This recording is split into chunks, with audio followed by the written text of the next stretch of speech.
Welcome to the America 250 PA Start Here, America Did podcast, telling the unique stories that make up the diverse fabric of Pennsylvania. Welcome back, everyone. Thank you for joining us for another episode of the America 250 PA podcast. I'm your host, Sydney Harris. A few episodes ago, we talked about the exciting unveiling of Pennsylvania's new license plates by Governor Josh Shapiro and the Pennsylvania Department of Transportation this past July. These new plates proudly display an illustration of the Liberty Bell and the slogan, "Let Freedom Ring," reminding every Pennsylvania and everyone who crosses paths with this plate that Pennsylvania is where it all began, the birthplace of American democracy. It's been over 2 decades since Pennsylvania last saw an entirely new plate design back when Governor Tom Ridge's administration introduced the current design in 1999. While it was updated in 2017 to include a small state outline in the corner, this new 2024 design is a full transformation, honoring the upcoming semi-quincentennial in 2026. PennDOT described these new license plates by saying, "The new Let Freedom Ring designs celebrate Pennsylvania as the birthplace of American democracy and highlight the state's leading role in the 250th anniversary celebrations." Governor Shapiro added, "With all eyes on Pennsylvania as we prepare to host our country's 250th anniversary in 2026, our new license plates and welcome signs will celebrate the best of what the Commonwealth has to offer." These new plates will start rolling out in 2025, but before their release, we wanted to dive deeper into their significance for both Pennsylvania and, of course, the nation as a whole. To help us with that, we are thrilled to welcome today's guest, PennDOT's Secretary Mike Carroll. Secretary Carroll has dedicated much of his career to serving Pennsylvania. He was first elected into the Pennsylvania House of Representatives in 2006 and re-elected 7 times, serving as Democratic chairman of the House Transportation Committee from 2018 to 2022. His extensive background also includes working as chief of staff for then State Rep John Udachak, serving as legislative liaison for PennDOT under Governor Robert Casey, and directing Congressman Paul Konjorski's district office. In January 2023, Governor Shapiro nominated him to serve as Pennsylvania's Secretary of Transportation, and by May, he was confirmed by the Pennsylvania Senate. Now, let's get started and explore what these new license plates symbolize for Pennsylvania's future and how PennDOT is gearing up for the nation's 250th anniversary with insights from Secretary Mike Carroll himself. Secretary Carroll, thank you so much for being here. Sid, thanks for the opportunity. It's great to be here. So let's get started. The new license plates are being released just ahead of the nation's 250th anniversary in 2026, featuring the Liberty Bell and the phrase, "Let Freedom Ring." How do these plates connect with Pennsylvania's role in the birth of our nation and its celebration of America's 250th anniversary? Well, I think everybody knows the prominent role that Pennsylvania and Philadelphia played in the founding of our great nation. You know, the 13 colonies, in many ways, Philadelphia was the epicenter of those 13 colonies. And the essence of the founding of our country was based on freedom.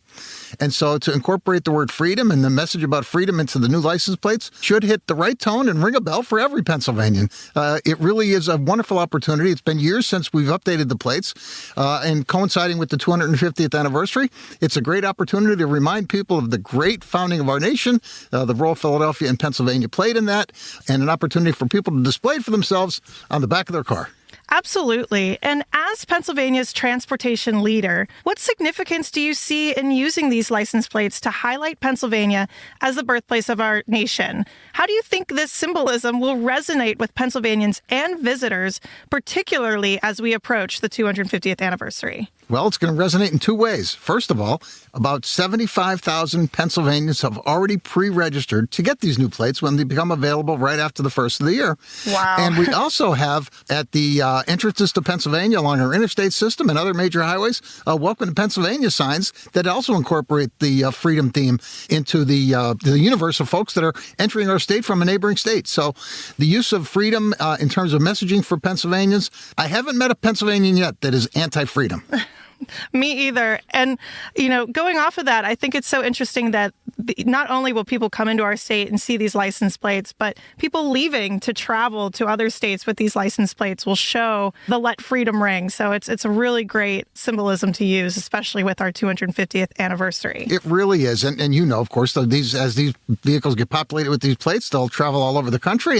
And it'll be a reminder to everybody that freedom is a really, really important and good thing, and that Pennsylvania celebrates freedom in every possible way. The messaging is just right. And the governor deserves great credit when he decided to advance a proposal to redesign the Pennsylvania plates that had gotten a little bit tired, I think it's fair to say, in terms of their presence in our nation and in our state. The governor wanted a fresh look at how the plates were designed, a fresh phraseology on the plates, and the word freedom was front and center when it came to a final decision. The governor and his team deserve great credit. Yeah, and as I said a little bit earlier, introducing the podcast, the last update of our full update of the plate was 2000 with a minor change in 2017. So it really was about time, and I think it's really cool that it's right before the 250th anniversary. So speaking of visitors, in the lead up to the 250th anniversary, Pennsylvania will host some major events like the NFL draft in Pittsburgh. And if you don't know, I'm from Pittsburgh, so I'm super excited for well this. Aware. I've met with the Steelers already more than once, and the planning is underway for that tremendous event. Oh, I'm so excited. But there's also the World Cup in Philadelphia. With the governor's efforts positioning Pennsylvania as the great American getaway, how is PennDOT preparing for the increased interest and travel in 2026? And Sid, don't forget the All-Star Game, Major League Baseball All-Star Game in Philadelphia. So all sorts of really, really important and highly visible events coming to Pennsylvania. Right. And so the Commonwealth, when it comes to delivering an infrastructure to support those events, PennDOT plays a prominent role. And so our infrastructure, highways and bridges, our transit systems across the state, our aviation, the airports that people utilize to get to Pennsylvania, the PennDOT modes of transportation, all of these modes, including bikes and peds, as people navigate Philadelphia or Pittsburgh, it plays a really important role. So PennDOT's job, as I often say, is a really simple one, and that is to meet the transportation needs of 13 million people every day. There's the job. That's a really hard job. Now, the good news is that PennDOT has really talented, capable people scattered all across the state that work their tails off to make sure that people can get where they need to go safely and efficiently. We're honored to do that work for 13 million Pennsylvanians. We're dedicated to make sure that they can get where they need to go safely, and we strive every day to do it better. Wow, that's incredible. 13 million people. I love how you said it's a very simple task. Actually, it sounds so complicated, and I know it is. And so that's amazing. So PennDOT, of course, has been integral to Pennsylvania's development, maintaining roads, bridges, and infrastructure for decades. As we approach the 250th anniversary, how do you think the Commonwealth's transportation infrastructure plays a role in preserving and celebrating Pennsylvania's legacy as a key player in the nation's history? Well, legacy is a good word because Pennsylvania, one of the 13 original colonies with a transportation network, in a lot of ways, it's a legacy system where we have roads and bridges that have been in certain locations for hundreds of years. And so the system that we maintain and that we operate, in a lot of ways, is a system that was designed some hundreds of years ago, in some cases. And so the challenge for us is to try and improve the network that we have and make it safe. We're thrilled to have federal partners that deliver significant amounts of money from the Federal Highway Administration, Federal Transit, Federal Railroad to Pennsylvania to help support the delivery of our projects. The bipartisan infrastructure law that the U.S. Congress and President Biden delivered 2 or 3 years ago has made a huge positive effect on Pennsylvania with respect to all of our modes of transportation. And just recently, Secretary Buttigieg was in Harrisburg to deliver a $500 million grant to PennDOT, the largest grant in PennDOT's history for the construction of the I-83 bridge over the Susquehanna River here in Dauphin and Cumberland counties. So the bipartisan infrastructure law, combined with the funding that the governor has secured by decoupling some of the state police funds that we were shifting over from PennDOT's funds to the state police. The decoupling of those funds gives PennDOT additional dollars to be able to deliver for our residents without the need for an income tax or a sales tax or a gasoline tax of any sort. And the state police get fully funded out of the general fund where they should have been funded for the entire time, in my view. And so the federal funds combined with the additional state funds that the governor has led the effort to secure gives PennDOT the ability to be able to do even more quicker. And the governor's attitude is get stuff done, and getting stuff done, we can be even more efficient with these extra dollars that we get from both Washington, D.C. and here in Harrisburg. When we talk about legacy and infrastructure, I like to think of Lancaster County just for an example. So I grew up in Pittsburgh, but I'm living there. And currently, when you drive the roads of Lancaster County, you see covered bridges. And so you have all of these advancements coming in, but you also have these projects that were hundreds of years ago that you are still preserving. So I think it's very amazing all that PennDOT does. Not to mention, we have still Amish horse and buggies in Lancaster County and other counties in Pennsylvania, not just Lancaster. And so Pennsylvania is unique in that way, where we have autonomous vehicles and electric vehicles. And at the same time, we have Amish buggies in Lancaster County and Mercer County and Union County. And so it just speaks to the richness of Pennsylvania, but it also speaks to the very thing that we're talking about. A lot of the Amish folks that are in Lancaster County, their forefathers and foremothers came here hundreds of years ago, the founding of our nation. And so, the whole Let Freedom Ring, the Amish people have the freedom to be able to live their life as they want to live it. I suspect that's different than you. It's definitely different than me, but they have the freedom to do that right here in Pennsylvania. So it's worthy of celebration. Absolutely. And PennDOT helps make that happen, especially when you see these horse and buggies on the road. There's space there for them. And I know that was work done to be inclusive of all people throughout Pennsylvania. So that is incredible. And one thing that we love to do on this podcast is highlight how important it is that all Pennsylvanians feel included in the celebration of our nation's 250th anniversary, like I just mentioned. In your view, how have PennDOT workers, from representatives to construction crews, played a role in making Pennsylvania a place truly worthy of celebration? Well, you're right. I take a very critical view of making sure that I engage with people where they are. And when I became secretary, it was my goal to go visit the PennDOT maintenance folks in every one of our 67 counties. And I'm thrilled to tell you that I hit all 67, the last one being Luzerne County, my home county, a couple of months ago. So having visited all 67 PennDOT counties, it's my way of saying thank you for the work that you do on behalf of the 13 million residents that we talked about. Making sure that they feel included. In a lot of ways, some of the rural counties or the western counties feel removed from the capital here in Harrisburg. And I want them to know that their role is just as important as the role of Philadelphia County or Lehigh County. And so my efforts to visit every county, I found it to be unbelievably fruitful.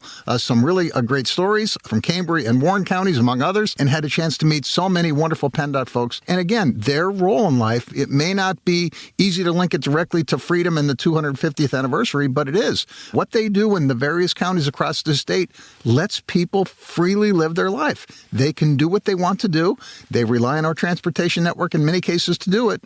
We're one of the agencies that help provide freedom to all 13 million Pennsylvanians. Yeah, and I think the license plate is just a great sign of that. Let freedom ring, given by PennDOT. 75,000 right, north of that, have already signed up for it. And so I think it's like a wonderful symbol of what PennDOT represents. And of course, the Liberty Bell is iconic, and everybody is familiar with the Liberty Bell. Maybe not everybody has seen it in Philadelphia, but everybody is aware of it.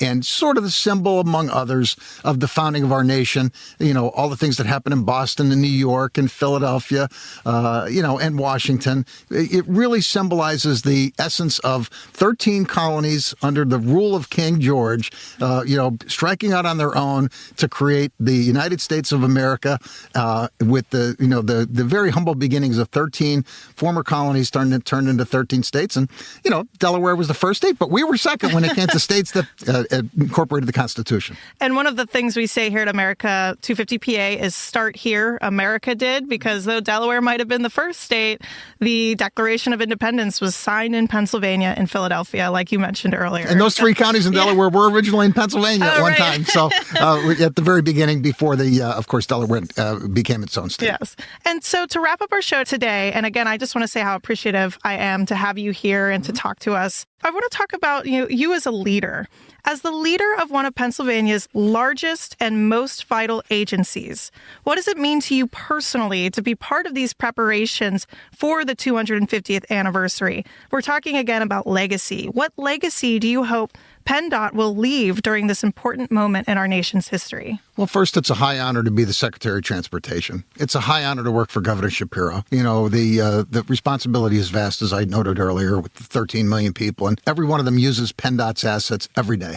Even if you don't drive a vehicle, you likely are on a transit vehicle somewhere in one of our more urban centers or even some of our rural centers. Having the responsibility is humbling in every way. The other great news is that PennDOT has really talented, smart people and partners. The consultants that help design our projects, the contractors that help build our projects, and the folks wearing the hard hats and the vests and the steel-toed boots that have really hard jobs delivering our projects. It was on full display in the city of Philadelphia last year when the I-95 bridge collapsed in Northeast Philly. And PennDOT and our consultants and our contractors and those union workers, they had I-95 open in 12 days. And it was a stunningly great achievement for all involved.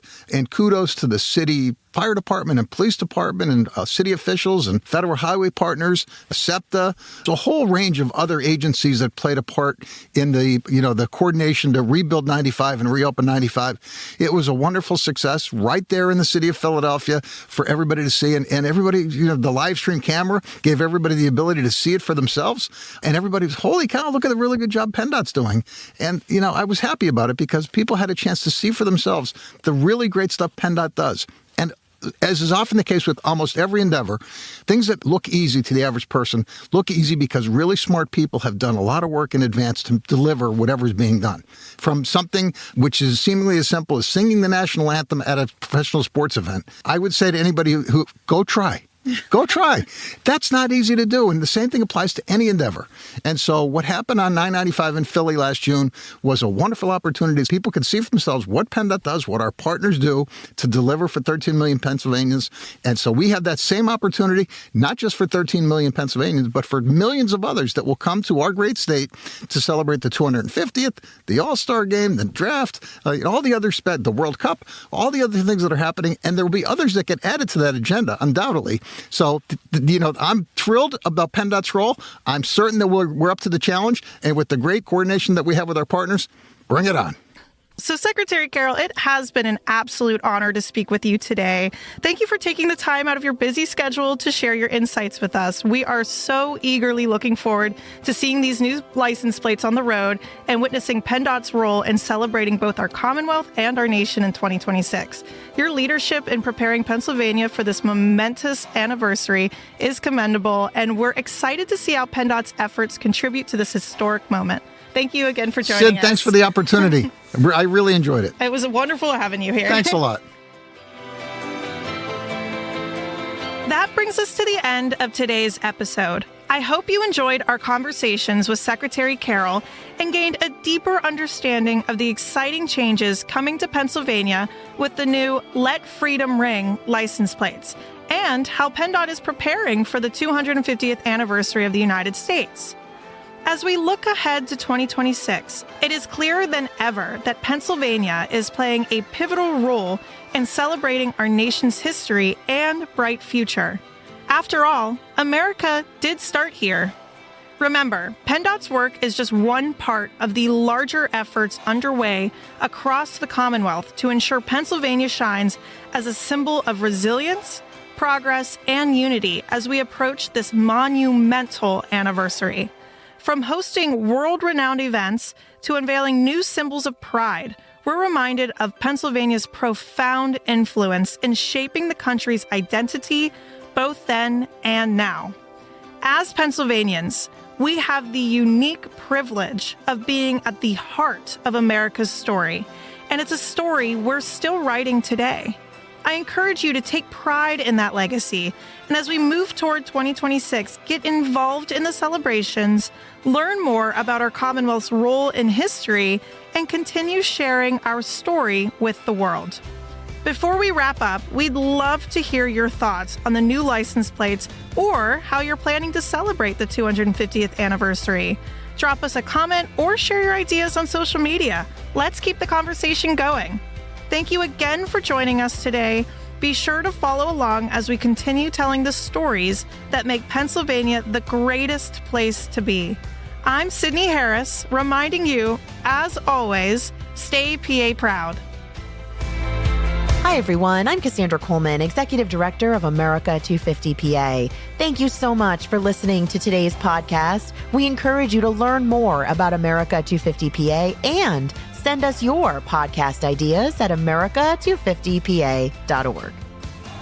This has been the America 250 PA Start Here, America Did podcast, produced by Commonwealth Media Services. Stay tuned for more epic Pennsylvania stories at america250pa.org.